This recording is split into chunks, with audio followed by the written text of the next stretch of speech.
1,5 milliard d'euros levés au mois d'avril par la messagerie cryptée russe Telegram. 3,4 milliards d'euros levés plus récemment par EOS, un projet de blockchain et de crypto-monnaie.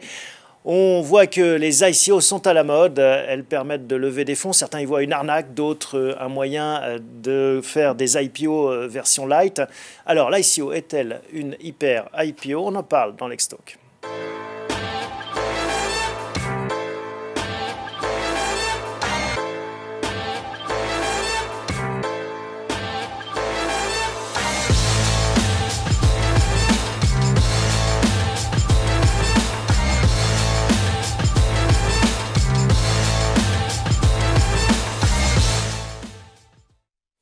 Pour évoquer les ICO, les Initial Coin Offerings, deux spécialistes du cabinet De Gaulle, Florence et Associés, Anne-Hélène Letrocker. Bonjour Anne-Hélène. Bonjour. Et à vos côtés, on trouve Georgie Courtois. Bonjour Georgie. Bonjour Thomas. Bienvenue à tous les deux.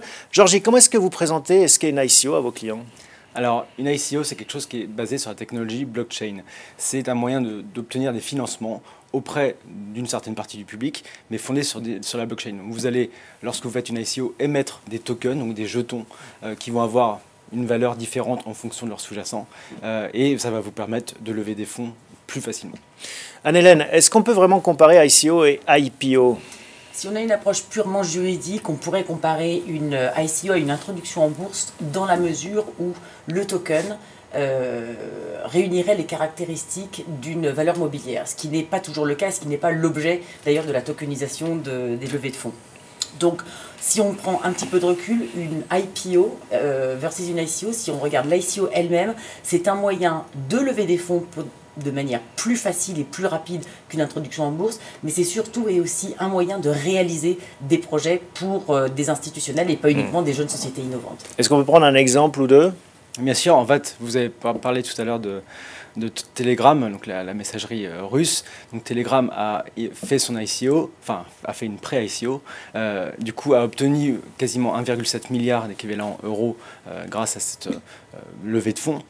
Mais les tokens qui ont été émis par Telegram sont des utility tokens, c'est-à-dire des tokens qui ont pour vocation d'être utilisés sur la plateforme Telegram en tant que telle. Donc c'est-à-dire qu'en gros, on vend un usage à ceux qui font l'ICO, et après ils vont évidemment s'en servir sur une espèce de pseudo-bourse pour lever, enfin, pour faire des bénéfices. Et donc ça c'est un point important, c'est pour ça qu'on a appelé l'ICO l'hyper-IPO, c'est que ça permet de lever des fonds, mais pas que, on peut aller au-delà avec des usages ou des utilités autres. Exactement. Comment ça marche concrètement?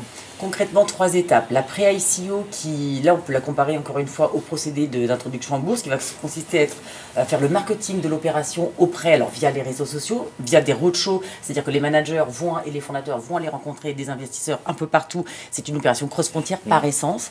L'ICO elle-même qui va consister à l'émission du token sur une blockchain, et ceci se fera selon un white paper aujourd'hui qui est le prospectus un petit peu d'introduction qui aura été distribué et mis au public. Et ensuite on a la phase post-ICO qui va consister, on le disait comme Georgie l'indiquait, il va y avoir un marché secondaire de trading de ces jetons sur des places secondaires spécifique aux crypto-monnaies, mais aussi la vie du token qui peut être utilisé dans le cadre de projets lorsqu'ils ont des fonctions utilitaires.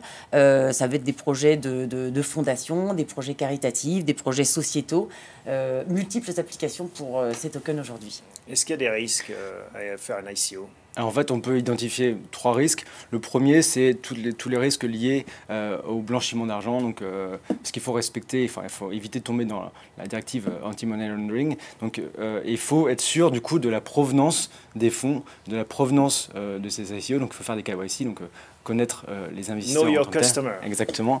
Le deuxième risque, c'est qu'en fait, on s'est rendu compte que parmi l'ensemble des ICO qui ont été lancé, il y a énormément de scams, donc des arnaques.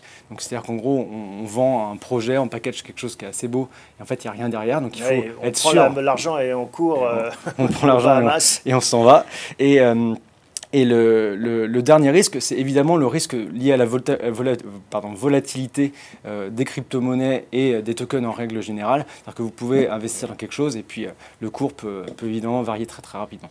Est-ce que les grandes entreprises françaises s'y intéressent? Oui, on l'évoquait brièvement, les ICO ont vocation, et donc surtout les tokens, ont vocation à être des outils de réalisation d'un projet, qu'il s'agisse d'un projet de fondation, des projets sociétaux. On a aujourd'hui, ce que l'on observe, c'est que c'est un outil, il y a une tokenisation de la société. Aussi, ça peut faire un petit peu peur, mais ça devient vraiment un sous-jacent qui va nous permettre de offrir des incentives à toute une communauté de salariés, à une communauté d'utilisateurs des produits ou des services d'une entreprise. Donc c'est vraiment cette dimension qu'il faut aujourd'hui regarder comme très innovante. Oui, certains parlent d'une révolution pour l'économie, hein, comme ça a été le cas pour Internet avec l'information. Là, ça permet de fluidifier les échanges. Les échanges, absolument. Et j'imagine que c'est pour ça que le régulateur français s'y intéresse de près. Exactement, en fait, le législateur français s'y est intéressé dès fin 2016 en émettant des ordonnances, notamment sur le trading de Milibon, après dans la loi Sapin, Sapin 2, et ensuite il y a une ordonnance qui date de fin 2017 qui permet de faire du trading sur des valeurs non cotées dans la blockchain. Donc ça, c'est tout le côté législatif autour de la notion même de blockchain en France. Au-delà de ça, le régulateur, donc notamment l'autorité des marchés financiers, s'y intéresse et a lancé une consultation sur le sujet. Voilà, cette consultation on a obtenu la synthèse des réponses au début de cette année, en février. Et alors aujourd'hui, oui, les régulateurs s'y intéressent, mais ça n'est pas que l'autorité des marchés financiers qui doit marcher de pair avec la direction générale du Trésor et aussi l'autorité des normes comptables. Parce que c'est ces trois aspects qui sont évidemment dont il faut tenir compte et qui doivent marcher ensemble. Surtout, on a un timing politique, il y a une véritable volonté politique d'être le leader européen. Oui, il y a une course de vitesse. Exactement. Et là, je crois qu'on a un soutien donc, de l'Élysée pour avancer et influencer la réglementation européenne qui devra être éditée et dont nous dépendons. Alors Anne-Hélène, vous avez rappelé tout à l'heure, marketing, technologie et également régulation, c'est les sommets du triangle nécessaires à la réussite d'une ICO. Est-ce que l'avocat est une bonne porte d'entrée? Bien sûr. J'étais sûr de la réponse. Mais pas que. Non, parce que la partie technologie, marketing, comment on fait? Absolument. Les avocats ne sont pas ceux qui vont vous faire la blockchain, nous faire les codes. On s'entoure, nous on travaille avec de nombreux experts. Je pourrais citer quelqu'un qui est déjà très connu. Il s'agit de Pierre Paperon et sa société Solide qui propose d'accompagner en fait, les entreprises dans la structuration de leurs projets et qu'il s'agisse encore une fois de comptes de clients institutionnels, grands comptes et de jeunes sociétés innovantes. On aura aussi les experts financiers parce qu'il va falloir faire une modélisation financière du projet et donner une valeur à ce token. Donc ça, ce sont aussi des experts très précieux et avec lesquels nous avançons pour faire une équipe tout autour de sociétés innovantes et permettre ce développement. Bon voilà, on voit que c'est un univers complexe, riche, mais en même temps passionnant, qui ouvre des horizons nouveaux. Vous tenez à disposition de ceux que ça intéresserait pour en savoir un petit peu plus, un document que l'on peut recevoir en écrivant à l'adresse mail suivante. Elle va s'afficher sur l'écran, contact@dgfla.com. Merci à tous les deux. Merci Thomas. Merci à vous et à bientôt pour un prochain épisode de Lex Talk.